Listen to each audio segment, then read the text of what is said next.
Herramientas, estrategias e ideas muy poderosas para vivir de la pintura, parte 2. 5. Tu precio es lo que los demás pagan por ello. Muchas veces vamos a ver precios descabellados y otras veces vamos a ver precios muy bajos, porque estamos continuamente comparando. Con lo cual, pensá a cuánto fue que vendí el último dibujo o la última pintura. Esa es tu base de ahora y vas a ir subiendo de a poco, con lo cual ese es el precio real que las personas están dispuestas a pagar. 6. Este es un consejo que nos dio Florencia Pacini en la Escuela Online 2, que la puede ser completamente en diferido. Es un programa intensivo de dibujo y pintura donde teníamos entrevistas con diversos pintores y Florencia nos decía: hay que tener un Excel con las pinturas, las vendidas y las pinturas disponibles con sus precios. Un Excel bien completo con los títulos, las dimensiones, algunas observaciones, está barnizada, así que hacerle algún retoque, por ejemplo. Especialmente en este Excel, que por ahí para los clientes puedes evitar las observaciones, es los precios con las imágenes, y una vez que te preguntan le puedes enviar ese Excel si no lo querés tener exhibido o expuesto en la página web. En mi caso yo tengo las pinturas en la web y tengo precios en dólares y en pesos argentinos.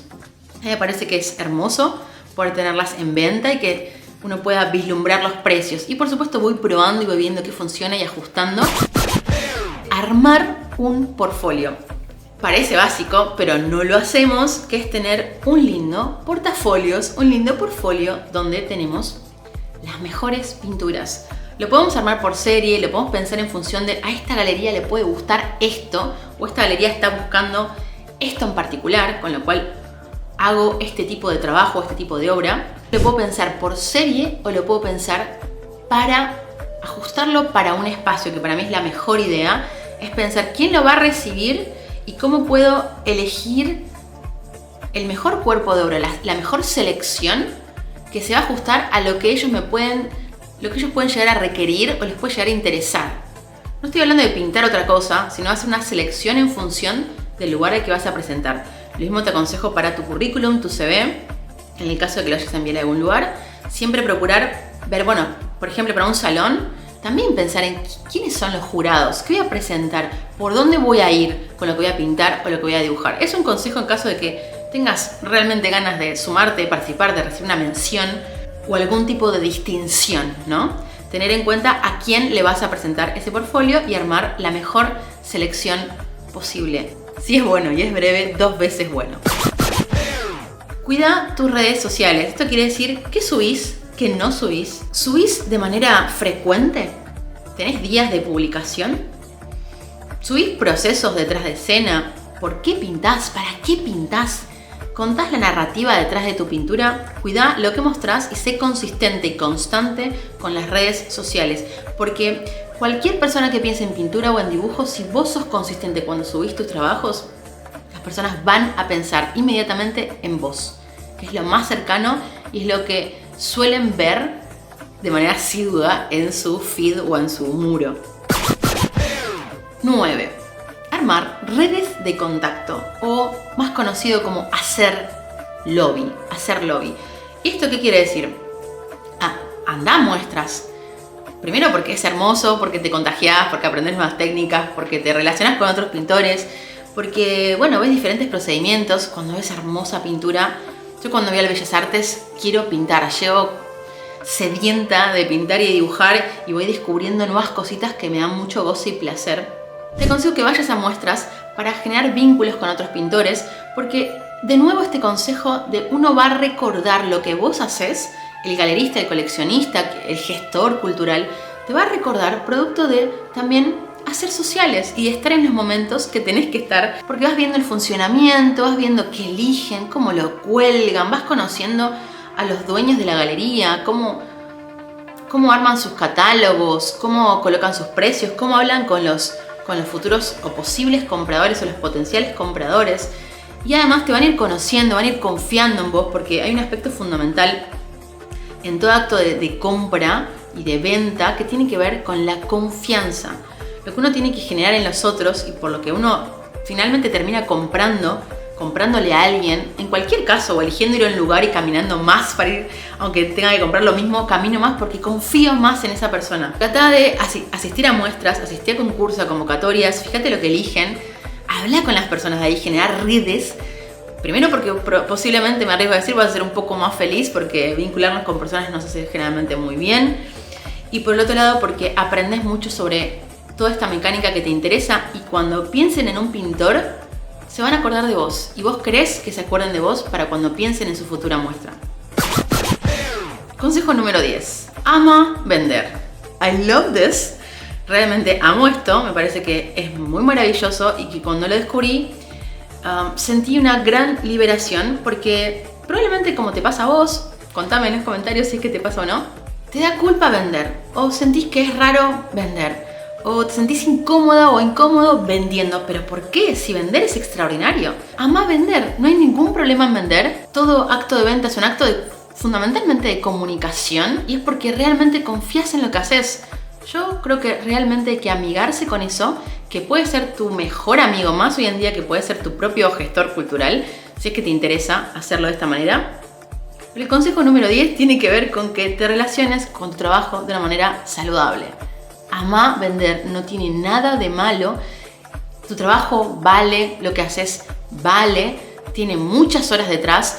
Un dibujo quizás te llevó 15 minutos, media hora, 2 horas, 50 horas, lo que sea, pero atrás tenés años de trabajo para que eso salga de esa manera. Confía en lo que haces, sé consistente y coherente con los precios y vas a ver muchos resultados. Sí, ten en cuenta, relacionarte de manera saludable con tu trabajo. Vender es parte de tu trabajo. Si sos profe, vender las clases es parte de tu trabajo de ser profesor o no, lo delegarás.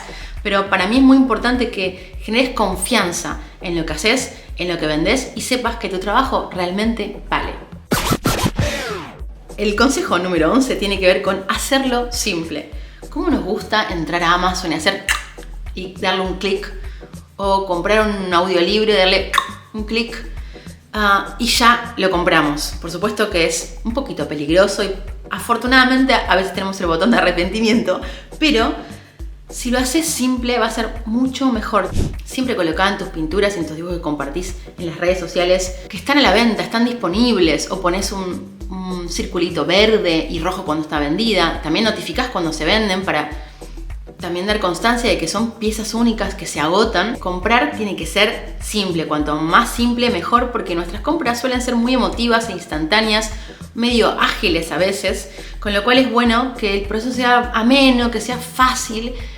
A todos nos gusta que comprar sea fácil. Y acá viene un consejo que tiene que ver más con la docencia, con cuando uno está dando información sobre las clases. También procura responder relativamente rápido.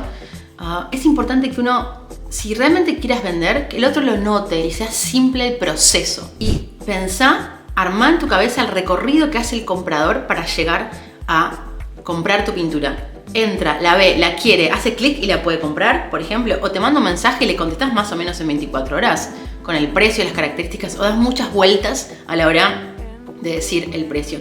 Yo creo que te perdés muchas ventas por ser demasiado indirecto, no tener los precios claros en tu cabeza o bajados a tierra, y eso hace que sea muy indirecto comprar y sea frustrante, y además al otro le dé vergüenza preguntar qué precio tiene tu pintura. Procurá hacerlo bien simple. Seas coherente con los precios. Creo que ya lo vengo diciendo de manera repetida, pero producto de la desconfianza que genera ser muy inconsistente, todos estos errores por supuesto que los he cometido y siempre estoy tratando de ir corrigiéndolos. Ahora tengo más asistencia, más ayuda, con lo cual por ahí me es más fácil verlo. Sé coherente con los precios, no los cambies todo el tiempo, no los cambies tantísimo de una página a la otra. O si los cambias porque son distintos mercados, ten en cuenta lo que estás haciendo. Un error muy grande es que generes esa desconfianza en el comprador y uno no sepa cuánto va a valer, sea muy inconsistente, sea muy variable. No delires. A mí, una estrategia que yo uso a veces es, yo, Agustina, me compraría esa pintura. De hecho, antes trabajaba en una fundación donde coordinaba muestras y armaba muestras y exposiciones, y siempre pensaba en esto, ¿yo la compraría o no? Por más de que quizá me costaría pagarla o está un poco por fuera de mi presupuesto, ¿la compraría o no la compraría? Y si la respuesta es no, procurá comparar con otras piezas del mismo formato, misma técnica, el tiempo que te llevó, porque hay diferentes formas de cotizarla, pero trata de ser coherente con los precios. Suscríbete al canal para ver la tercera y última parte de esta saga de cómo vivir de la pintura. Nos vemos en la próxima.